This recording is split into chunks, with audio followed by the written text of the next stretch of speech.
That's not a good look. So, yeah, Michael Ealy, you wrong. Megan Good, you wrong. And Jonathan Majors, you wrong for not doing nothing, bruh. You should have given Michael Ealy that Popeye special 2-piece of the biscuit.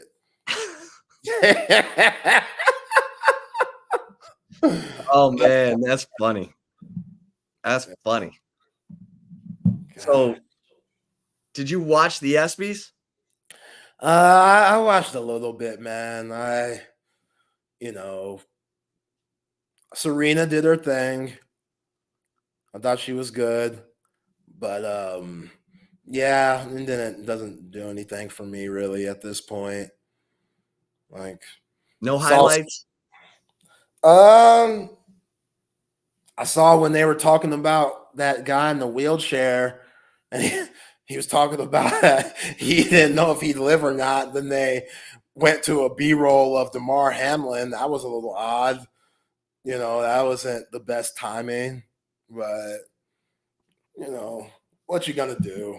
It was fine. I don't think it's just all the people that won stuff wasn't there.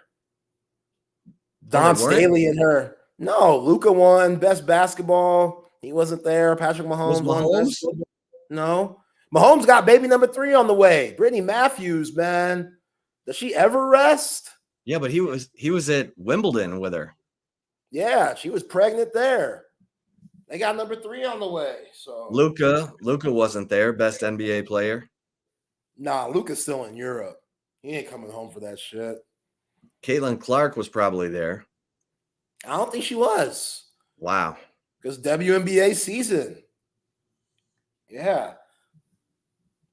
Yeah, I saw Paige Becker's UConn girl. All of South Carolina's girls were there because they won best team for going 39-0 stuff, which all right, hold on to that, Don Staley, because Vic Schaefer and them, they coming. Texas women, they coming. You know what I'm saying? If we could get my girl 6'9", I always forget her name. She got that weird name. If we could get her rolling, shit. It's a wrap. Rory Harmon coming back. We just call her Big Red. Yeah, we call her Big Red right now. We'll figure her name out. Big Red. Yeah, Big Red. She comes back. Homegirl from Michigan transfer. Yeah. Vic out here recruiting his ass off. Let's go, Vic. Let's go, Vic. Texas baseball's been getting some commitments too. So, what up, Schloss? Schloss, baby. Schloss is getting after it. Yeah. So, not all recruiting news has been tough. There's some good recruiting news going on. Yeah, man.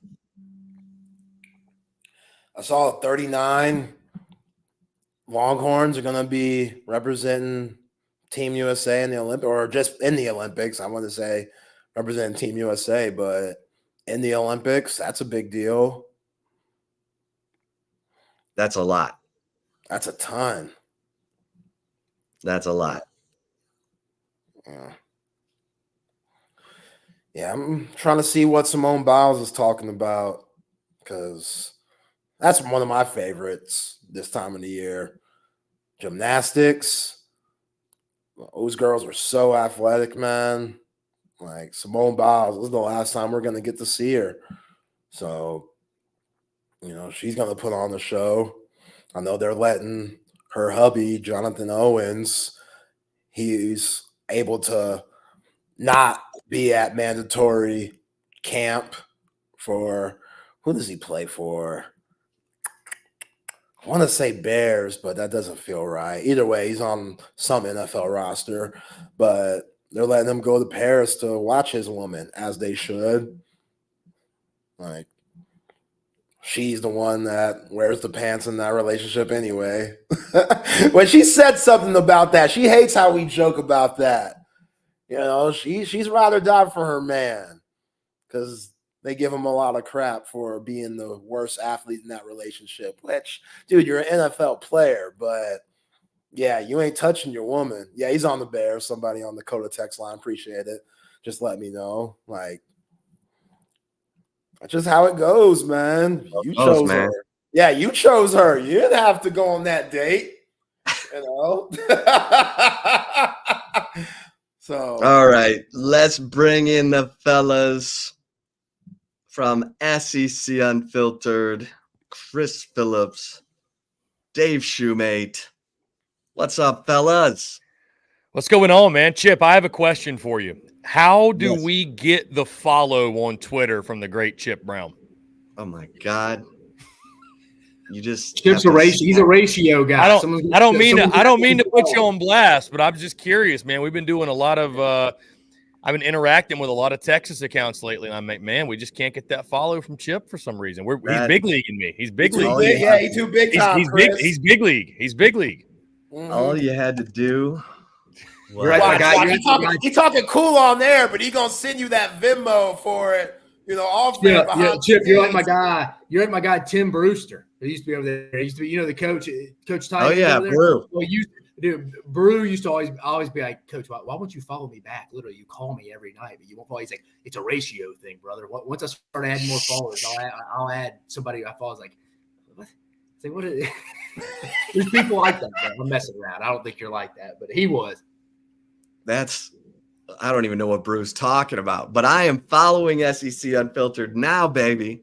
I had to give you a little crap. I just noticed that like today. I was like, interesting. I'm such a loser on social media. I mean, no, you're great. It's funny, Chip. The most I see of you on social media, and probably not good. This is probably tisk because people sharing the screenshots from the message board, and I see your face in it. I'm like, well, that probably wasn't supposed to get out, but whatever. Oh yeah. Yeah. People love to do that. Yeah. That's the Aggies love me. I think I have my own thread on TexAgs. So I love that. What did Chip Brown say today? Yeah, it's a beautiful, loving relationship that will be reunited next week. Oh yeah, good point. But expect nothing less though. Well, listen, we'll get out of your way, but we'll see you in Big D. Yeah, man, excited. Chip, Zay, appreciate you guys. We'll see you next week. All right. Have a good week. Yeah, y'all too. Appreciate it. Dave, what's going on, man? Texas Sports Unfiltered. What is up? We are live. We are SEC Unfiltered right here, 4 to 5 p.m. Eastern, 3 to 4 Central, 2 to 3 Mountain for the fine folks of West Texas. Every single day, Monday through Friday. We want you to be part of the show, by the way. Leave us your comments, your thoughts on Facebook, YouTube, X, wherever you're consuming this content, wherever you're watching the show. Again, we appreciate each and every single one of you. Like I mentioned, we are SEC Unfiltered. This is the SEC Unfiltered Hour. I am Chris Phillips, and he is Dave Shoemate joining me here on this Friday. Dave, what's going on, man? Appreciate you taking the time. Oh, dude. Always fired up to come join you, see, Philly. I mean, today feels like a real Friday. I mean, sometimes you don't always feel like that. Sometimes it feels like the day before should have been the Friday. Today actually feels like a real Friday. And then been battling, as me and you were texting about, some Tennessee fans, the Vol Mafia, as I want to call them over on the social, on the Twitter sphere out there. So I feel like I've been, what's his name, whatever Braveheart's name, William Wallace over there. I feel like I've been fighting them, but no, that's really it today. I'm fired up. It's Friday. What about you? You leave Sunday to go to the Big D. Yeah, I'm leaving Sunday morning. I'll actually depart at 7 a.m. to drive to the Charlotte airport. It's about an hour and a half from me, so I'm flying out of Charlotte. Got a direct flight from Charlotte to Dallas. Say it again. Are you Love Field or DFW? I'd have to look, to be honest. I hope I'm going to the right one. I think either way you'd be fine. Yeah, I'd have to pull up the ticket. Either way, the bigger storyline of that, Dave, I don't know how much you've flown before. I'm sure a decent amount.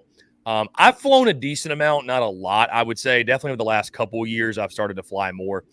And when you're looking for flights, obviously, you want to fly nice, but you also want to get the flight that makes sense. So when it came to these flights to Dallas, there were actually limited options on like good flights, right? Like you want to avoid like a 6-hour layover or anything crazy. And if something is a third of the price or a quarter of the price and it's a direct flight, you jump on it. So I say all that to say, Dave, I am flying Spirit for the first time ever. I'm a little nervous. I'm not going to lie to you. I've heard some things about my wife's best friend. She's a stewardess for the old Spirit Airlines. Really? Okay. I don't think I'm going to have issues. Again, any other flight, Dave, that I would have gotten, it was literally like 3 times as much, and there were layovers. I'd have been getting in super late. I'm like, it just doesn't make any sense to go within the flight. I'm literally flying direct there and back. So I'm supposed to fly out Sunday at like 9:30 and literally get into Dallas at like 11:30. It's just perfect. Right? What time do you leave on Friday? Friday, I won't fly out till probably noon, something like that. But I needed to stay through Friday because obviously, we got 4 coaches on Thursday. It used to be, Dave, obviously you had like the 3 coaches or whatever on Thursday, and you kind of dip out of there. Like, it's like, most people would just be like, hey, Thursday, whatever. We'll stay for about half the day and leave. But I mean, now it's a full day Thursday. So, I mean, I wanted to make sure I was there throughout the day. We'll be doing this live show, obviously, on Thursday from there. So I'm like, there's no point in trying to. So the best flight that made sense was on that Friday morning, Spirit. So I'm flying Spirit for the first time, though. But I'm excited. I think it'll go well. Fingers crossed. I think we're going to be fine. This week has been good for me, Dave. I feel like I've actually gained more energy as the week has gone on. As we get closer and closer and closer to SEC Media Days. Yeah, I'm very pumped. Very, very excited. I'm looking forward to it, man. It's going to be a blast. Never been to the state of Texas before, like I mentioned. This will be my first time ever going to the Lone Star State. Excited to experience it, man. I was looking at the weather, by the way, Dave. Highs of 100, 199 the first 3 days in Dallas. Texas. I think the low is like 80. So No, I mean, like you said, the summer is scorching. I mean, you say that really in a lot of places, especially in the Southeast, the South area. But after living there for 2 years, I mean, you're right. Those summer camps in June were hot as Haiti. There's really not as much tree cover as you get in South Carolina and Georgia. Yeah. So, and of course, I know we talked about it. You've been well acquainted with the Tennessee fans. I love the Tennessee fan base. They're as fiery as any, but that makes for a lot of fun, I feel like. It really does. Well, if you put something out from them, you're going to get feedback, good, bad, or indifferent. Yeah. So what's funny about it, though, and like what I love, and I think it speaks to Tennessee's fans' passion, or like their passion is, like, it was obviously in response to we're doing this what if series, and it's like Tennessee people, and I guess SEC fans as a whole, though, it shows the passion that, I mean, we're just really speaking in hypotheticals when we do those. They're not predictions or anything. They're just, hey, what if this were to happen? What if this is something that potentially could happen? You're not even saying that it's like 100% going to happen, and people get upset about potential hypotheticals. I'm like, I don't believe this is going to happen. I just think this is it's a realistic if. Yeah, that's the it just means more mentality. Dave, we got a really fun topic, guys, planned for today. Again, SEC Media Days around the corner. We're going to talk if we could give truth serum to every single SEC head football coach that'll take the podium, which is every single one of them. What do we think they might say? What would they say? We're going to go in order Monday through Thursday, the order in which they're going to speak. Before we do, though, Dave, I do want to get your take on, because, of course, we're on Texas Sports Unfiltered. I'm surprised we're not getting a couple more comments today, positive in nature, because my official predicted order of finish is out, Dave, and I've got Texas in their first year in the SEC number 1. Now, I've got Georgia winning the SEC title in a rematch, but your thoughts? Obviously, as you can imagine, I've gotten a lot of pushback on having Texas at number 1. Am I crazy, or am I justified in picking the Longhorns to be number 1 in the SEC at the end of the regular season? Well, shoot, you've seen us promoting with Blaine Gilmer than the CFB Focus preview. I did the SEC preview, and I'll be honest with you, Chris, me and you talked about it. I literally have the same exact – I mean, I'm up for debate. I mean, we're not trying to do the waste of time like Stephen A. Smith at debate just because we have different opinions, because I think me and you are spot on here. I have Texas finishing 1 in the SEC in the regular season, and Georgia 2, and then them meeting in Atlanta, Texas getting to wear the home jerseys, but Georgia getting revenge and hoisting the trophy. I have the exact same title game as you and how it finishes in the regular season. So I don't think you're crazy. I haven't seen – have you been getting a lot of flack for that? I really don't think that's that, like – I haven't – I have not read through all of the comments, Dave. I don't read through comments as much as I used to, obviously. But I see a few here and there. I mean, I think I mean, there's a lot of people that are saying Texas is going to go 8-4, 9-3. I've even seen like some 7-5s in there. I think that's probably a lot more just like rival fan bases, people who just hate Texas to hate Texas. It's like people hating the Yankees. You either love the Yankees or hate the Yankees. You know what I mean? There's no really hate it or love it. Yeah. Yeah. There's not a lot of middle ground when it comes to that. So I mean, there's been pushback for sure. I mean, no matter who you pick, there's going to be pushback. You know what I mean? Yeah, I don't think. And again, I mean, you talked to this. I went by the, you have. I think I've seen it in your background before. The helmet schedule, which I think is awesome. I think you have to go game by game. There can't just be, well, I want to put Missouri in there. It's like in my head, I'm sitting there like, for our magazine, you kind of would be a little different, not just to be different, but have a valid reason. And I was hoping the game by game predictions would come out maybe Georgia versus Ole Miss or Georgia versus Missouri. But when it's all said and done, I had Texas beating Georgia at home at DKR. I had Texas fans aren't going to like this. I had their one loss being to Oklahoma and Brent Venables to them again. I've said this since they've been in the league. I think Brent Venables is doesn't necessarily mean Oklahoma's going to always be better than Texas. I think he is going to be one of those guys that's a little bit of a thorn in their side during his time because he's a defensive guy. And I think them bringing on over the alley guy, it's kind of his Glenn Schumann to Kirby Smart kind of deal. I think that's going to help. But I have Texas taking home the tiebreaker over who was it?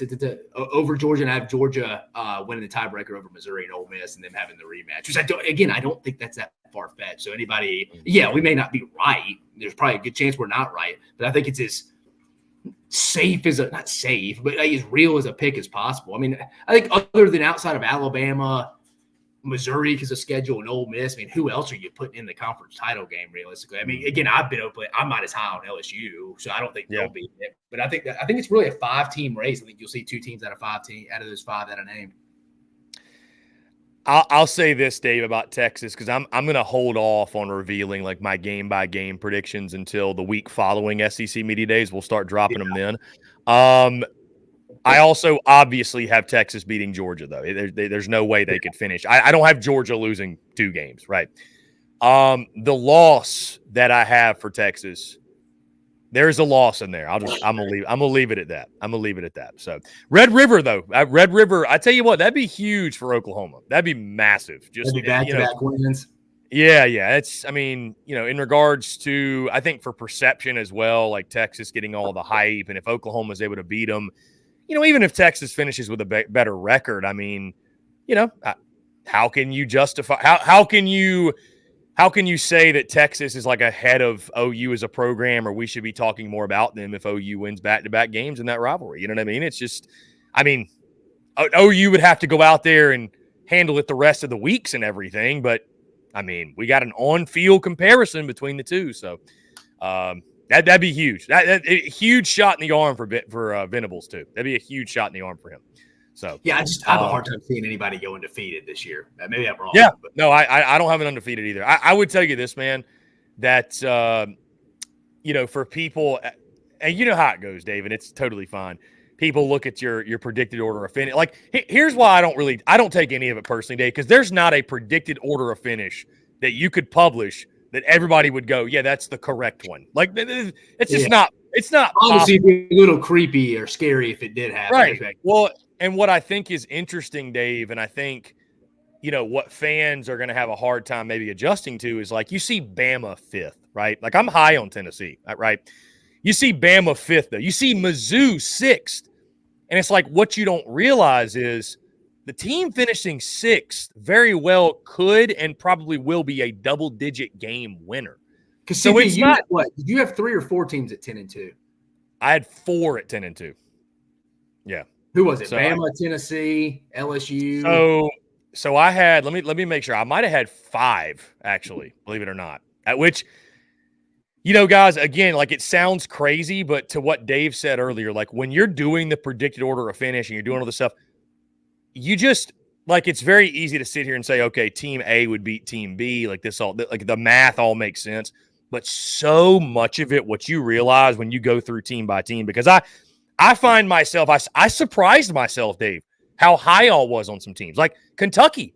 I didn't expect to be that high on Kentucky. Yeah. But when you go through their schedules, you're like, okay, like schedule matters so much. Like you said, if they win that 2 game against South Carolina at home, you're kind of like they're setting themselves up to go win 8. Right, exactly. So I actually had I had let me see, Ole Miss, Tennessee, Bama, Mizzou, LSU actually was a 10 win for me. That LSU is the one I definitely feel least confident about. Because I'm not nearly as high on LSU as some other folks, but LSU's the one they, again, my predicted order of finish wouldn't change. I may or may not have LSU at 9 or 10 wins. I'm not exactly sure. But anyways, that will be released in a couple weeks. But I think there could be dude, if we get 6 10-win plus teams, are they all getting in the playoff? We got our guy Cole Thompson waving the Mizzou flag for him. Yeah, dude, listen. If Mizzou or Ole Miss don't win at least 10 games, it's disappointing. It's a travesty. Really, truly. With the schedule and how low, at least Missouri on offense and Ole Miss really on all sides. To your point, Dave. Let me ask you this, because you did a video on this talking about Lane Kiffin and his future there, and Ole Miss fans were thrilled, obviously, to be talking about that in the preseason. But do you think? What would make a Lane Kiffin? Let's just lay it all out there. Let's say Florida goes 3-9 this year. They're terrible. They got to make a move. They have to. They just don't have a choice. Would it be more likely that Lane Kiffin would leave for a job like that if they pan out and win the national title this year, or if they go, let's say, 8-4 and they're a massive disappointment, and maybe Lane's sitting there saying, respectfully, I just can't do it here. It's too difficult to do it here. Which do you feel like would set up better for him to leave and take that job? I think there's a couple factors there. Think about it. Scott Strickland, the AD at Florida, it's not out of the realm and probably likely if Billy doesn't do well this year, he may get fired. He ain't going to probably – most days, Chris, most ADs don't get 3 football hires. So he hired Dan Mullen and then hired Billy Napier. Do they give him a 3rd football hire? Because, Kevin O'Sullivan, as you know, the baseball coach, wasn't his hire. He was there for a while, so you can't talk about him. He did hire Todd Golden, the basketball coach, took him to the tournament last year, but I don't think Todd Golden alone is a good enough hire to save your job as the AD at Florida. It's a football school. They want to make it. So does he get a 3rd football coach hire? That's bad. So maybe Kiffin has to wait to see. I don't know who they would go get as an AD. But my point being, that video you brought up is it would be interesting from a standpoint of, say, Ole Miss is hosting a game at home.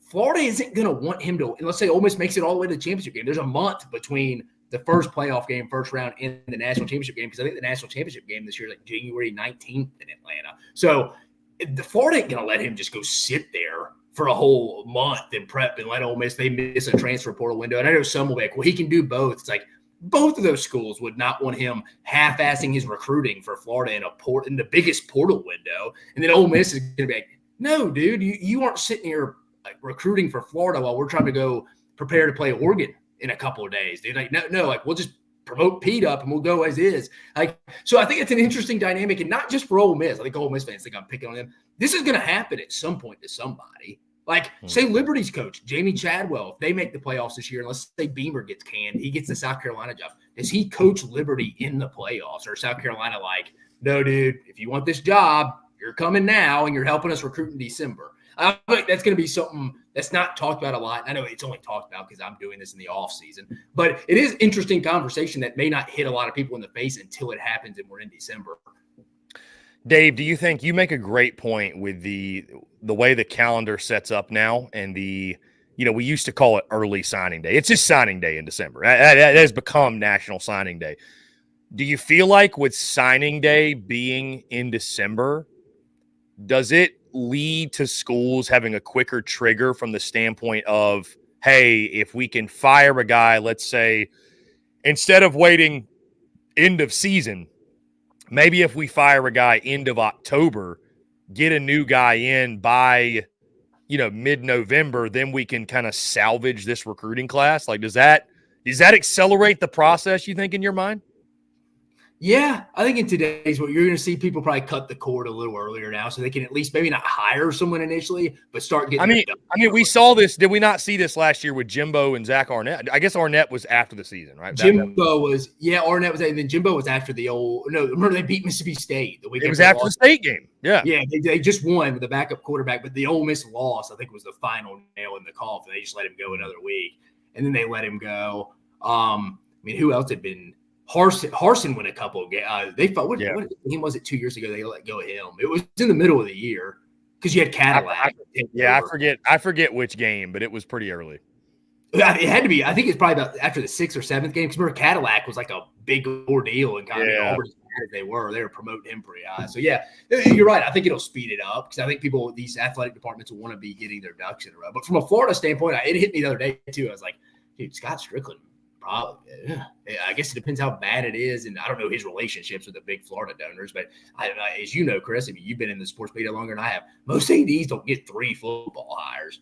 No, and I would tell you this about Scott Strickland too, and this is per sources, guys I was talking to at the College World Series actually. The Scott Strickland relationship with like the Florida fan base, it's an interesting one from the standpoint of. He does not post anything on social media anymore because, like Scott Strickland, and I think what fans, I don't know if they'd be surprised to know this or they just don't think about it, but these guys are very self-aware. You have to have thick skin. Well, you don't have to, but most people to do what they do.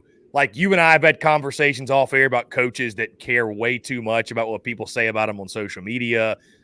So like Scott Strickland, for example, he knows he's disliked. You know what I mean? Like he knows the Florida fan base hates him. I mean, I was told that. And they said that's the reason Scott Strickland never posts on social media anymore, because if he does, it's all just hate comments. Yeah. So yeah, it's interesting. So I think Strickland knows the position he's in. I think he knows that he's kind of tied at the hip with Napier. He wants Napier to do well. That's his guy. To your point, you're probably not getting a third hire if Napier bombs. You know what I mean? So I don't know. It sounds crazy until it isn't, though. I mean, we people can come at you and say whatever, but I mean, we not seen crazier. Like if you'd have imagine if 2009 we were doing this and we'd have predicted Lane Kiffin would have left after one season at Tennessee. Like people would have thought you're the biggest hater, slapdick, just whatever.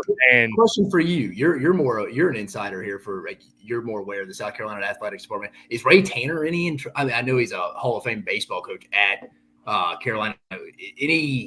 What's the relationship between him and the fans there? Truly, you're more boosting. I would say the relationship between Ray Tanner and the fans, like if you were to, they do like in politics, the approval ratings or whatever. If you could poll the entire South Carolina fan base, I think the approval rating would be negative. I do. There's just been a lot of blunders, man. A lot of blunders. I mean, listen, everybody's got a soft spot for Ray Tanner because he's, he won back-to-back national championships. He's a legend. I mean, you could argue it's him and Dawn Staley, the best coaches in South Carolina athletics history because of what they did. His track record in regards to how long, like when he's been the AD. And listen, South Carolina fans, because they want to deflect and they want to make themselves feel better, they're going to tell you about, look at the entire athletic department, like look at women's basketball, look at what softball's doing, look at that. But Dave, you know as well as I do, what matters are those big 3 revenue generating sports. That's what you're judged off of, right? And football holds a ton of weight. So, we're talking about the guy that hired Will Muschamp. We're talking about a guy that blundered the buyout situation and where South Carolina owed him $18 million. That shouldn't have happened, but that was a mess up. We're also talking about the guy that hired Mark Kingston, and now we'll see what happens with Paul Maneri. But, and then Lamont Paris was a disaster in year 1, worked out great last year. So still TBD overall. Yeah. Yeah. I mean, I think you feel pretty good about Lamont going forward, but it's to your point. Like it's kind of like Eli Drinkwitz. Like, what is he, right? We're going to find out what he really is this year. Like, who are you really? So, I mean, again, and then the Shane Beamer thing right now, after 2 years, he looked like the perfect guy, after last year, and it is one bad year, but it's not just the bad. And I would say this, and I don't want to spend all show talking about this, Dave, but with Shane Beamer, what's interesting, here's the thing. People are like, man, they just had one bad year. Yeah. And I don't disagree. They overachieved in year 1 and year 2. That Tennessee and Clemson game in 2022, incredible run, nobody saw coming. But that's been the peak of his tenure. And if you look at those seasons in 21 and 22, like they've been bad pretty much his entire tenure, except those 2 games. Those right? 3 weeks. Yeah. Right. I mean, they've been like, even in 2022 when they were, they got to those last two, I think at 6 wins, like they were bad. Like they were really bad. It was ugly. It was very, very, very ugly to say the least. So anyways, Beamer's TBD, I think also obviously needs a good year this year. I would say the approval rating is negative, but I think Tanner, the difference with him is he's a guy that he's a legendary head coach. You don't want to fire Ray Tanner. Like the optics of that is just not good. Yeah. I can't believe he's still there. I'll be honest. Whether I thought by now he would have at least I thought he would have either retired or been let go. I don't know why he even wants the job, to be honest, because it's like, you can say you can't do anything to tarnish your legacy, but this sure as shit doesn't help. You know what I mean? Like people remember what you've done for them lately. Yeah. I mean, like you said, people will always remember the 2010, 11. Was it 10, 11 or 11, 12? 10 and 11. Yeah. 10 and 11 then 10, 11, and then 12, they went to the finals and lost to Arizona. Yeah, you're right. So they try to go back to back. Almost won a 3 in a row. That, but people always think, God, remember how bad of an AD he was. Like it always. Yeah, I would say, listen, I would say right now, and I don't have this long laundry list of the history of ADs at South Carolina. Ray Tanner's got to be among the worst. There's just no question. He's got to be among the worst. I mean, because here's the thing: he didn't hire Dawn Staley. That was already done, right? He didn't hire Dawn Staley. So Chris, like you said, some of the coat mechanism by some Gamecock, because he gave her the extension. It's like, well, dude, I mean, Helen Keller could have told you to give Dawn Staley an extension. I mean, yeah. So I mean, I would say if you could poll all the fans, he is not.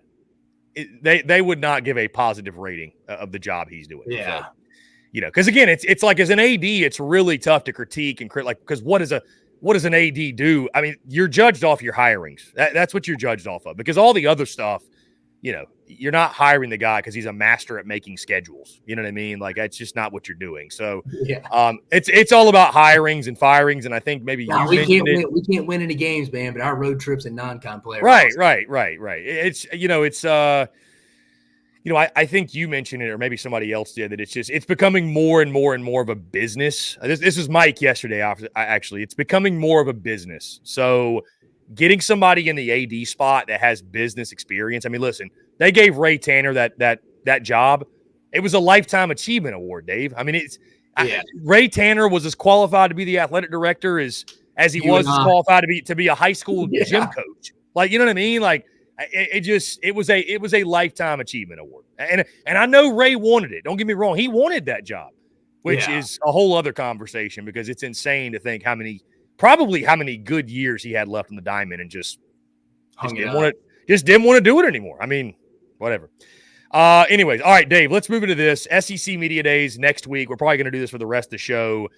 If we could give each coach truth serum, and again, you can take this any direction you want, guys. You can comment. We'll feature your comments. What do you think they would say? Maybe what would you want them to say? But what do you think that they would say? We're going to go in order of them speaking. So we're going to start. Brian Kelly of LSU, Dave, is going to kick off the week in Dallas. If you could give Brian Kelly truth serum, what do you think he would say? Like, what would he say? Like, honestly, like, hey, I can truth serum, he has to. It's like liar. He cannot lie. What would he say about his football team, about his program, whatever? I think Brian Kelly, this wouldn't really be relatable just to media day, but I think in his head, he would probably think, I wish I would have had more continuity at the defensive line position coach. I mean, they've had a new defensive line coach every year, and I think that is why that interior defensive tackle spot is so bad for them this year. I mean, we talk about it all the time. Jordan Jefferson was probably their third best defensive tackle last year. Solid player, role guy. He's going to get up. For most teams to be in a 6 to 8 deep, he would be by far their best defensive tackle right now, which is an issue. It's not like we're like, LSU doesn't have a Glenn Dorsey out there, a Chad Lavallee out there. They just don't have a wrecker. No, they don't really have much. They have Jalen Lee out there as one of their guys. They don't have much. And I think a lot of that had to do with Brian Kelly I think listening to his agent a little too much on who he needs to hire. Again, you've hired a new defensive line coach every year. So I think he would be like, I wish I would have hired somebody I feel like it could be here for 2 to 3 years. I wish I probably would have went and got Bo Davis my first year, and we'd be rocking and rolling at this point. Because again, I'm high on their defensive staff. I just don't think the personnel there. And also, I think he would probably tell you this job's probably a little bit more difficult than I thought, just because of the politics in that state. He's like, we have to take certain kids, whether we probably don't really think they're good enough, just because they may be at Warren Easton. And you know what? Warren Easton's going to they have the top player in the state, a defensive tackle 2 years from now. So we can't piss this high school coach off. We got to take this kid, even though we probably think he probably should be playing for Louisiana Tech. So I think he probably didn't realize going. Yeah, that's interesting. That's a really interesting perspective that I don't think many people think about, is maintaining those relationships, and maybe you kind of have to take a guy here or there, that especially when you're the only big school in the state. Right.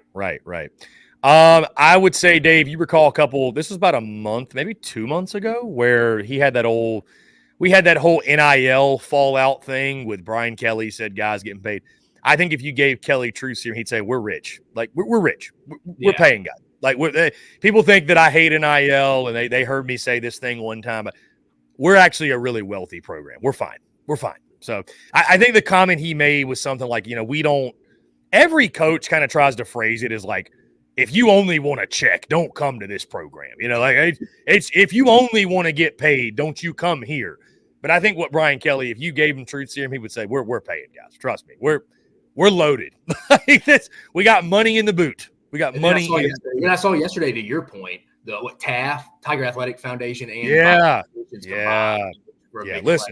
Listen. I think Kelly would say also, like, we love NIL. Make no mistake. Like, we love it. I don't doubt. Listen, Dave, I don't doubt that Kelly doesn't mention that. He doesn't actually mention that, because that'll be something I bet. All these coaches are going to talk about portal and NIL. They don't have a choice, right? They're either going to get asked about it, but it's an opportunity. We talked about it's an opportunity for them to sell themselves.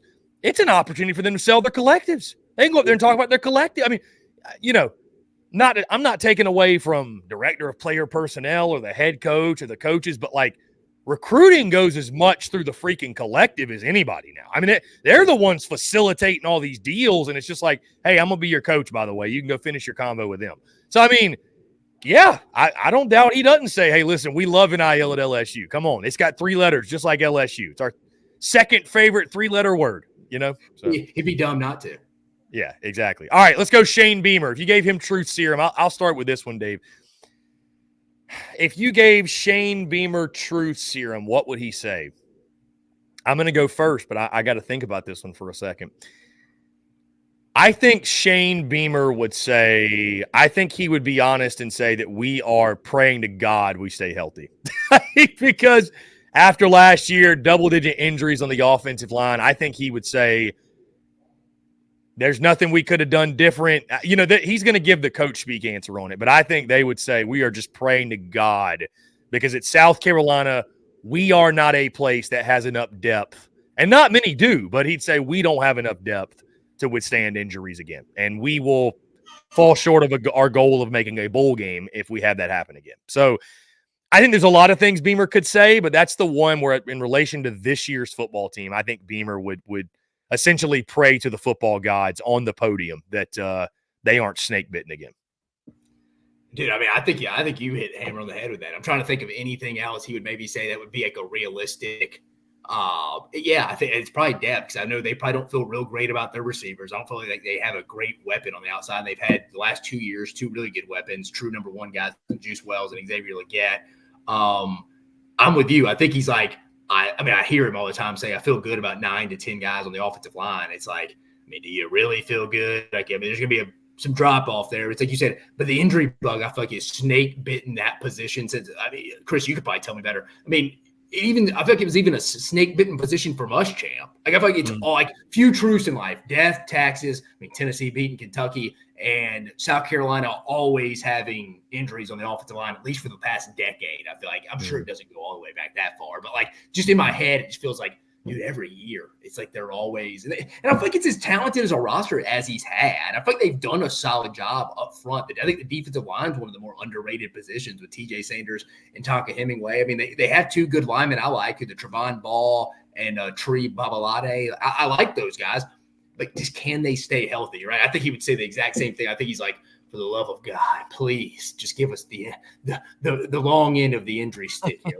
Let's don't get the short end again for the first time in my 4-year tenure here. Dave, I would tell you this. I mean, the last time we went into a football season and South Carolina's offensive line play, whether it was injuries or talent issues, the last time offensive line wasn't the key, the lead storyline, I mean, it was probably like the last years of Steve Spurrier. It has, I'm telling you, man, like we're doing different stuff, different segments, different storylines for every team. We're talking about, like, just imagine every year you're talking about this team, and every year the storyline's the same thing. Well, can they block? Every year. Every year. It's like, how can it be the same storyline every year? Anyways, that's kind of a side note, but I would agree. I think Shane. No, I don't mean to. The way they're recruiting, but yeah, the way they're recruiting, that like, for example, like when we talk LSU, they've got other issues. Like, they're going to be fine on offensive line. We don't talk about offensive line a bunch because they're going to be really good, right? They probably have the best unit going into the year in the league. If we do mention it, we're talking about how good they are. Yeah. I'm telling you, man, South Carolina, it's just like rinse, repeat. It feels like Groundhog Day, just every year. Like, well, you know, they got this guy and this guy, but can they block? You know what I mean? Like, it's just like every single year. Every year. All right, let's go to Lane Kiffin, Ole Miss. You give him truth serum. What would we say? Dave, I'm going to start and say I think Lane Kiffin would just say, "Hey, we're really freaking good. Like we should win the SEC. That's how good we are. We're loaded. We got talent everywhere." I think he'd be very, because he's going to give the coach speak, and I respect the hell out of it, Dave. You keep your team motivated. Hey, got a great roster. We don't know if we're a great team yet. We'll see. Things got to come together. I think he would tell everybody, yeah, the hype's for real. We're loaded. No, I think he would say the same. I think it would be, hey, we expect to go compete for the league, and I truly mean that. I'm not just saying that we should on paper, and I think he would preface that like on paper. And again, I think he's aware. And just like everybody else is, you don't win games on paper. But I think he's like, as long as we don't have a massive injury bug, we were talking about South Carolina, on the defensive side of the ball, they should be in the college football playoff. And I think any objective college football fan, any objective college football media person that's done their homework should have Ole Miss in the playoffs. And you factor in how they're going to be on offense, defense. And they even have Caden Davis back, one of their better their kicker, right? And you factor in that schedule. I'm with you. I think he's going to make, I'm not going to go pretend like we're not going to have a bunch of rat poison in our building. My players know, I know that what the expectations here, that we're being projected to do something that this school's never really done. And it's almost like assumed like, yeah, man, 9-3 would be really disappointing this year. But I even think most of your most objective Ole Miss fans are a little like, yeah, if we don't make the playoffs, if the money and what we invested in this roster, we're going to lose everyone after this year, that'd be a little disappointing. I mean, Dave, you could argue that if Ole Miss doesn't win a playoff game, if they just get there and lose their playoff game, which a playoff game they should be hosting at Vaught-Hemingway. I mean, how does that make Ole Miss? I was talking to a buddy about this today. How does that make Ole Miss fans? What's the feel? Let's just say hypothetically they go 9-3. Remember, they lose most everybody off the roster heading into 25. What's kind of the vibe with Lane Kiffin at that point? Is it kind of – I think it's a big tone setter for the sport, because I think everybody's kind of looking at his strategy from the portal standpoint, kind of be like, dude, if they go make the playoff, win a game, and they're in that semifinals, I think even if they just make the playoff, I think that's going to change the way people, hey, you know what, we're going to go more full tilt on the portal. Mm-hmm. Whereas if I don't think they'll go 8-4, but let's just say 8-4, 9-3, they miss the playoff. How does that change the trajectory of the sport as well and people's thoughts on roster management and stuff like that? I think Ole Miss is a big tilt. Like, how they do this year will have an impact on the entire sport. And that's crazy to say about Ole Miss, but I think it's more so their strategy from a roster management standpoint. Yeah, and on a side note, Dave, and I wonder what would have to go wrong for Ole Miss listen, you can lose games even with a bunch of talent, but I don't know, man. Like, it feels like a picture maybe 9-3, and I'm like, what an idiot. 8-4 would almost be a little bit like, I mean, dang, dude, did Jackson? See, I think even 9-3 would be, because I'll give you Georgia. That I don't think I'm ready to say that Ole Miss is going to beat Georgia. Say LSU. Listen, at LSU, revenge type of game. But outside of that, Oklahoma's a swing game. How good are the Sooners? But again, it's at home. It's in Oxford, right? So, I mean, here's the thing, though. if they were to lose any other game outside those two, it would be a pretty sizable upset. I mean, it would have to be either what I'm assuming. I'm going to give the nod to a road game here, but yeah, it's either like at Oak or it's at so South they got Carolina, at South, right? Would be the two. They're not losing. Which would be a massive upset either way. Either sure.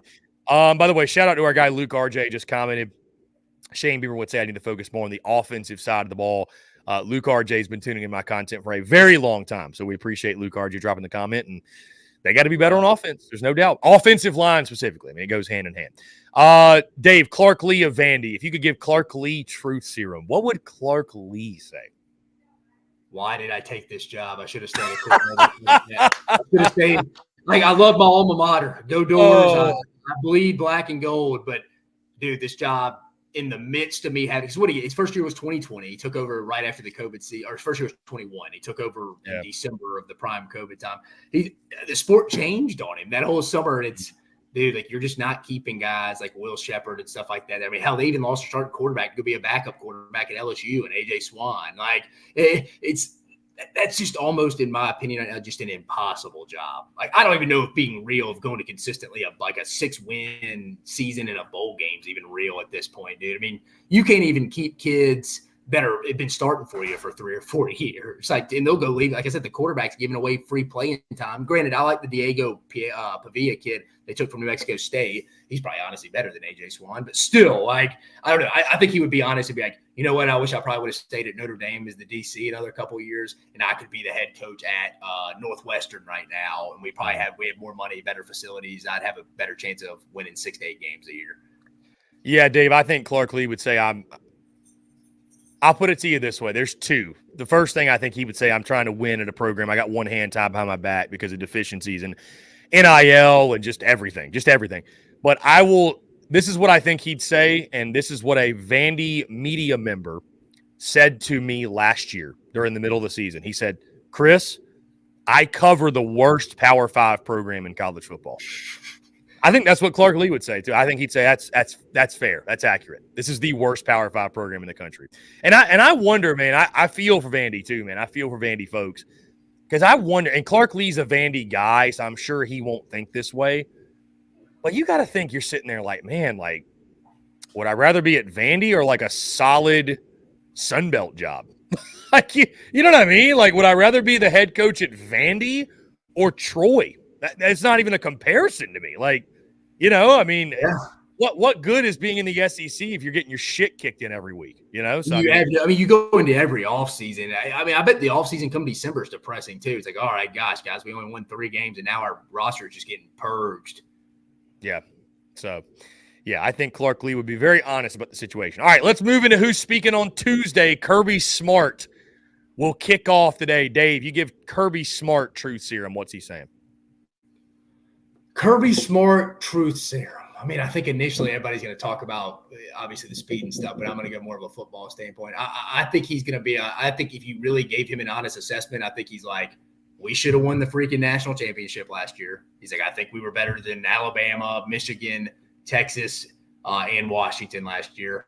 And we're going to make up for it this year. We're going to be hell on wheels this year. I've struggled the last 2 to 3 years to find motivation in the offseason, so my guys don't read the rat poison, the clippings. He's like, I have it this year. I think we underachieved a little bit last year overall. And again, it's just one game. They lost at Alabama. But I think he's like, we left some meat on the bone last year. We're going to have to make up for it this year.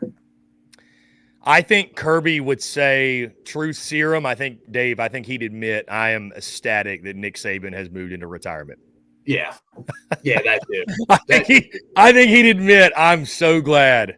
All due respect to Kalen DeBoer, I'm so happy that the GOAT has stepped down. So.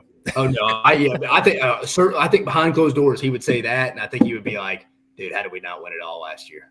Yeah, I still, that was one of the first big clips, I guess, in the history of SEC Unfiltered when I went on record and said that, hey, listen, Georgia's the best team in college football. I don't give a damn who's playing in the Final Four. They're the best team. So, they lost at the worst time. Don't get me wrong. We all know that, but. Whatever. We don't have to open up that can of worms again. How about Josh Heupel, Tennessee? What do you think he'd say? Truth serum induced. Would he say that he's got a beef with that Dave Shoemate guy for comparing him to the The his Phoenix followers, Suns. his disciples, followers would say that. Oh, Voldemort and the boys would say Voldemort, that. I think Hype will be sitting there. I think Hype will sitting there like, for the love of God, can I get secondary play? Just decent. Like, even if we're giving up yards and some explosive plays, can we go be like top 3 in turnovers? Like, just give me some extra possessions. Like, I don't care if we give up explosive plays. Just give me some extra possessions. Be a little opportunistic. Maybe like the Texas A&M 2012 defense, which honestly wasn't great, but I think they led the league in turnovers. So that supplements it in today's time. I think he would be like, just give me average secondary play. Just give me average secondary play, and we should be pretty good this year and have a real shot to make the playoffs. Dave, mine's not going to be very groundbreaking. I think, though, Josh Heupel, True Serum, would say we upgraded immensely at the quarterback position.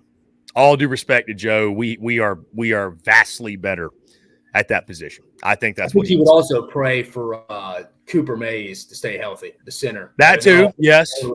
When he was out, so I think he would be like, just please keep Cooper. Let's don't have another sports hernia. Yeah. I think Heupel though would say, hey, we're really, we had Nico sit behind the scenes and learn last year. We are really happy though that we are now at the point where this is his football team. So and I think a lot of Tennessee fans would echo that. How about Brent Venables, Oklahoma? This one is interesting. What do you think Brent Venables would say? Truth Serum. I think Brent Venables would straight up come out and say, like, I'm not intimidated in this league. I played it. I was the defense coordinator under Bob Stoops when the Big 12 was good. I was a defensive coordinator in the ACC when we were a top 2 program in college football at Clemson with Dabo. I think he's like, we're ready to rock and roll. We've built this roster. I know they lost 5 to 6 contributors on the offensive line, but on both sides of the line of scrimmage, they're building it through the high school ranks for the most part. They brought in some transfers on the offensive line, but specifically the D-line, it's been the high school ranks. Like, I know how to build a championship team. It starts at the line of scrimmage. The win total may not be there for his fellow Sooner fans or the other SEC fans or for the people that are like, Oklahoma's going to be in for a real shit store whenever they come into the SEC. I don't think this year may not be something to judge, but he's like, it's almost like what Dan Hurley said his first year at UConn. It's like, you better get us this year. I think Venables, Dave, is a pretty fiery guy. So I think Truth Serum induced. And by the way, you mentioned Oklahoma and what type of year it can be for them this year. And that was a pick, Dave, that I got a lot of pushback. I had Oklahoma in the 11 spot, 11th behind. So I had 1 through 7 was your typical, Texas, Georgia, Ole Miss, Tennessee, Bama, Mizzou, LSU. I feel pretty confident, by the way, Dave, that top 7, just jumble them up. That's about what we're going to get. 8, I had Kentucky. 9, I had Auburn. 10, I had Texas A&M. 11, I had Oklahoma. OU fans were pissed. But again, I challenge you to go through the schedule. Go find me 9 wins on OU's schedule. I mean, I'm just saying, it's not easy. It's not easy. I would say this year, too, Oklahoma could be a 7-5, 8-4 team and still be a really good football team. Oh, yeah. Yeah. I told you I was talking to the same guy today. They're that swing. So you go through people's schedule and you see Oklahoma obviously a lot on some people's schedule. And you're like, all right, maybe Tennessee's schedule's a little harder if Oklahoma ends up being an 8-9 win team. Missouri, maybe their schedule is a little harder if Oklahoma's an 8-9 win team. Ole Miss, we talked about them. They have Oklahoma. Oklahoma's kind of that swing team. It's a little bit, it's like they could make someone's schedule look a little tougher if they're a little better. I'm with you. I had them at, I think, 8th or 9th in the league. They didn't like that either, so I can imagine how. They didn't take it well. I will say this. If you flipped Oklahoma and Texas's schedules, we're having a different conversation. I mean, I can't see. And I like Jackson Arnold. I think he's going to be a phenomenal player. How many teams in the history of the sport have had to replace 5 starters on the offensive line and have a new starter at quarterback and it just, go 1, 9, or 10 games? And then you factor in, like you keep saying, their schedules, I think the toughest conference schedule in the league. I think Florida has the overall tougher schedule when you factor in UCF and Florida State and Miami out of conference. But I think the conference schedule, Oklahoma has the edge there. It's like I just can't see them going to rattle off 9 wins when you have to replace that. It's such an important position, obviously, the offensive line. You're not just replacing like 3 starters. I mean, you're replacing your top 6 contributors. And then, I mean, give or take how you look at Jacob Sexton. And then you got a first-time starter in Jackson Arnold. It's going to be an adjustment. We saw that in the Alamo Bowl against Arizona. He had some turnovers. I think he's going to be similar to Garrett Nussmeier. It's going to be some big-time plays as a starter this year. But also, I think he's going to give it up a little bit Brett Favre-ish mentality style of play. So I would say, Dave, Brent Venables, fiery guy. I think you give him truth serum. I think what Brent Venables would do, I think he'd light a cigar at the podium and give the double birds and say that don't sleep on us. You're giving Texas all the love. Don't forget about big bad Oklahoma over here. I think he would say we're not intimidated. Why are y'all talking about Texas so much? We beat them last year. Oh, yeah. I think Venables would be very fiery about it. If he could. Yeah, I agree. I could see it. All right, let's go to Eli Drinkwitz, who will close out on Tuesday. Tuesday's a big day with Kirby Smart, Josh Heupel, Venables. Then Eli Drinkwitz closing us out. Dave, you know Eli Drinkwitz he's a different kind of guy. So if you give him truth serum, what's Eli Drinkwitz saying? If you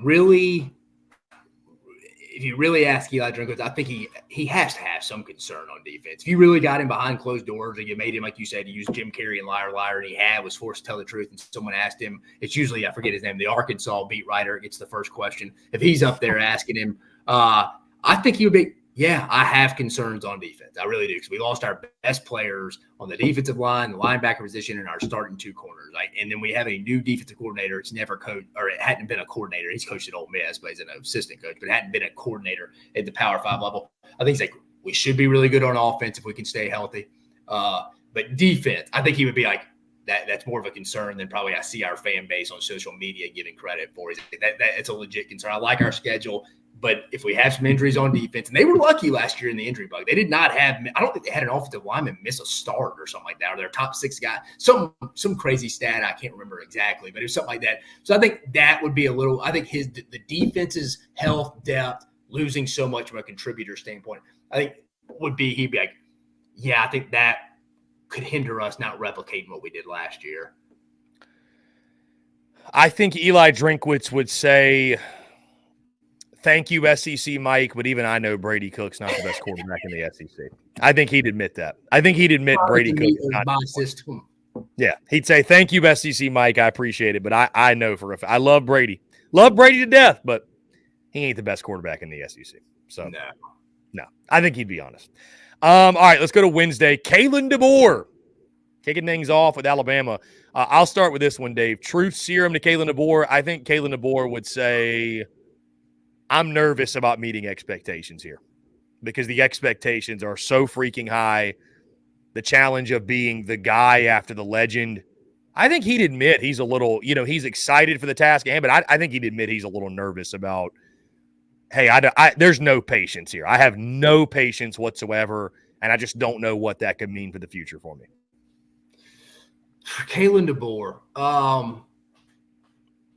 yeah, I mean, I would agree with you. I'm thinking a little bit. Maybe he's like, Jalen Milroe maybe doesn't have the total upside of Michael Penix, something like that. Maybe we lost a lot in the secondary. Wish Caleb Downs and Trey Amos would have stayed. But overall, I think big picture, he's probably sitting there like, all right, this is the real deal. Welcome to the show. Like I know I've played in a national championship game. I get that, but like this is the pinnacle of the sport here, and I'm replacing the greatest of all time in Nick Saban. I know I can pick up the phone, call him, ask for his advice, but still, it's probably – I mean, you see him. He looks very comfortable at times, and he's laid back, obviously totally different personality than Nick. But I think in his gut and heart, maybe he's only told his wife this, but something like, yeah, babe, if we only go win 9 games this year, there's going to be some pissed off people. And I think realistic Alabama fans, from talking to buddies, like I think the expectation this year is for them to make the play. I think most Alabama fans are like, dude, if we just make the playoffs this year in his first year, I'll take it. Now, in the moment, if they go lose in the first round, people are going to be pissed. But I think when you look back on the season, just like last year, I think most Alabama fans were kind of like, I thought that team overachieved last year. Like, kind of like we made it to the playoffs. You factor in after the Texas-South Florida games, nobody thought they wouldn't lose another game until they played Michigan. So I think it was kind of looking back in hindsight. It's like, all right, we're all right with this season. But I think 10-2 playoffs, but 9 wins, it goes back. That could be a fear of his, kind of like, what's that do to us in recruiting? All right, let's go to second guy on Wednesday. Jeff Lebby, Mississippi State. What would Jeff Lebby say if he gave him true serum? What would he say? I'm going to prove that Dave Shoemate and Cole Thompson wrong. They're not very high on me. What would Jeff Lebby's probably like, shoot, if Zach Selman doesn't get this job, I don't get this job at Mississippi State. If he didn't come over from Oklahoma and have a relationship with me, I probably don't have the head job at Mississippi State. And he's probably sitting there like, all right, we actually have to recruit the state of Mississippi. Now, I don't know if he has the staff to do that. Maybe they prove me wrong. I'm not a massive believer in that, but I think a little bit he's probably sitting there like, yeah, I probably don't have this job in the SEC if I don't know the assistant AD at Oklahoma, who now has his first head AD job at Mississippi State. As you know, I thought Cole will attest to. I thought they should have hired our guy over at Troy. Name totally slipping my mind now. Now he's at Tulane. Why is that? I'm looking that up now. We talk about it all the time. Not Willie Fritz. John Summerall. Sorry, that's who I was a big fan of. Thought Mississippi State should have hired. Thought it'd be a good fit. But I think that's what he kind of thinking. Again, Jeff Lebby just doesn't. You'll see it next week, I think, Chris. Just good dude, laid back guy. Just doesn't have an head coach aura about him. Like he just has a real laid back OC type aura to it. I'm just kind of like, dude, I just don't know if that's gonna win. And people are like, well, Lane Kiffin's laid back. It's like, yeah, but in a different way. Like Lane Kiffin's got some crap to him where you're like, yeah, he's got some head coach to him. I just don't know if Jeff Lebby does. That's just my opinion. I could be wrong. I think Lebby, Dave, you gave him true serum. I think he'd be really high on Blake Shapen, and I think he'd defend the heck out of him. Yeah, I was surprised how much crap Shapen got when they picked him up. I think he'd actually go out of his way to, and maybe he will do this. Good as a portal pickup as they could have got. I mean, the guy won a Big 12 title in 21. Yeah, it was all conference Big 12. I mean, I think he'd go out of his way to defend his guy and vouch. I think the other thing too is if you gave him true serum, he would talk about, yeah, I don't know if this Coleman Hutzler thing is going to work out. I have no idea. Dude's never been a DC in the at all, I guess. The only reason why, again, though, it's like there's almost too many connections on that staff. And I know you can say it everywhere, but like I know these agencies push these guys. Like he's a CAA guy. I'm sure they're like, hey, if we get you this job at Mississippi State, Jeff, you're hiring Coleman Hutzler because we got you this job. Are you good with that? He's like, yeah, just give me the head job. I mean, I think they knew each other from their time at Ole Miss, like for like 1 year. So it's kind of like, all right, Coleman Hutzler's been a predominantly career special teams guy, coached outside linebackers at Alabama for a year or two. And it's kind of like, is he qualified to go be the Mississippi State defense coordinator? I guess we'll find out. I'd love to see Coleman Hutzler's closet, by the way, because that dude's got to have gear he's been everywhere. That dude has been at damn near every school, I think. So my God, the amount of merch he's got is just. Well, I know he's been at South Carolina, Ole Miss, and now Mississippi State and Alabama. Let's see. I feel like maybe Charlotte. He was at Texas, I thought. Yeah, he was. Yeah, he was at Texas for a little bit.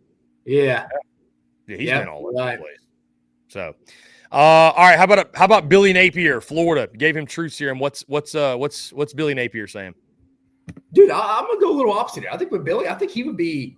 I'm glad people were doubting us in my last year. I mean, you and Cole were talking about it on the SEC Media Day preview video we did. And if you hadn't seen it, guys, go to the YouTube SEC Unfiltered YouTube channel. Check out Chris, Cole, and I's 2024 SEC Media Day video, about 55 minutes long, something roughly like that, right, Chris? But it's a good video over talking about preview next week's media days. But I talked on there. You talking to some people on Florida staff, and again, it's a little cultish because he brought a lot of guys over from Louisiana. And that's cool. They got good culture, so they all believe in what Billy's selling. But you talk to a lot of those guys, they're like, this is the best roster we have. And again, I think a lot of people would admit that. I think he would say this is the best roster we have, and we're about to and we're not. I think we're going to be better than people think. I think they deep down think they're going to win 7 or 8 games if you really asked them. Like I think they're like, we're going to go shock people, and I think they ultimately believe that. They're drinking that Kool-Aid. I don't necessarily believe it. I think they're closer to 5-6 wins, but I think they think they're 7 or 8, and I think they deep down really believe that. I think Billy would say, I need more time. Yeah, I think he would. True serum. I think he would say, "Listen, I think what we're doing is solid here. We can be special. We just need." We got DJ Lagway. I think too. You gave him true serum. He would admit that what Dan Mullen left him was way worse than people gave it credit for. For sure. I just love Dan Mullen, but it was a mess. It was a mess he got left with. All right, let's go. Steve Sarkisian, Texas. If Sark gave him true serum, what's Sark going to say? I mean, I think Sark's the GM there. He runs the whole kind of collective. He crunches the numbers from people I talk to over there. So he's real involved, boots on the ground. He has his hands in that. It's not like you hear people talk to Sam Pittman goes and lets them talk to the collective, really doesn't want to know what they're making. Sark's very hands-on, knows how much. I think he's like, look, dude, I built this roster for the last 2 years starting at the line of scrimmage, similar to Oklahoma's. They just have a head start. I think he's like, we're ready. We proved it last year. We went into Bryant-Denny Stadium, beat a fellow playoff team. They didn't lose another game until their playoffs after we beat them. I went in, won the Big 12 my last year.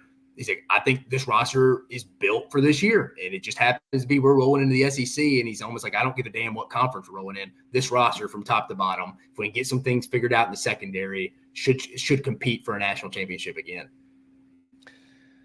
I agree with you, Dave. I think Sark would present and I think he's going to do this anyways, present a really confident front. I think